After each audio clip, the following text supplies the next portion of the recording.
हा 6 महिन्याची माझी मुलगी आहे आणि आता खरंच आमच्यामध्ये नाहीये हिंमत कसलीच. मी इथे जाऊन माझ्या मुलीसोबत मी इथे जीव देईल. आता जर माझ्या बिल्डिंगला काही झालं, मी जे सगळे घेताना डॉक्युमेंट्स बरोबर बघून घेतलेले आहे. जर आमची घरं तोडली आणि आम्हाला नुकसान भरपाई नाही मिळाली तर आम्ही हे पेट्रोल ओतून आम्ही आमच्या फॅमिलीला संपवणार.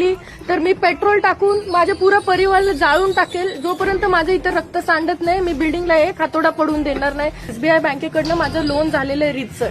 डोंबिवलीतलं समर्थ कॉम्प्लेक्स कोर्ट म्हणतंय बेकायदा, पण हाय रे देवा, 7 मजले चढत होते तेव्हा कोर्ट काही डुलक्या घेत होतं का? महानगरपालिकेचे अधिकारी बदली होऊन पैसे खिशात टाकत होते आणि इमारत सरळ डोक्यावर चढत होती. आज म्हणे तोडायला आलेत, पण त्यावेळी मजुरी कुणी दिली, सह्या कुणी केल्या? आणि डोंबिवली महानगरपालिका डोळे झाकून बसलेले अधिकारी आता कुठे गायब झालेत? घर खरेदीकरांना फसवलं, EMI देताना कंबर मोडली आणि वरती म्हणे इमारत पाडा ना. मग आधी भ्रष्ट अधिकाऱ्यांचे बंगले, मग बोला कायद्याची भाषा.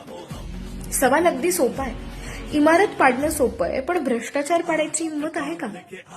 आणि हो, तुमच्या संतापाकडे सरकार दुर्लक्ष करत असेल तर स्वतःचा जीव देण्यापेक्षा ज्यांनी तुम्हाला फसवलं आणि या निष्क्रिय सरकारचा जीव घ्या आणि मतदान करताना कधीच या सरकारला करू नका. स्पष्ट मत.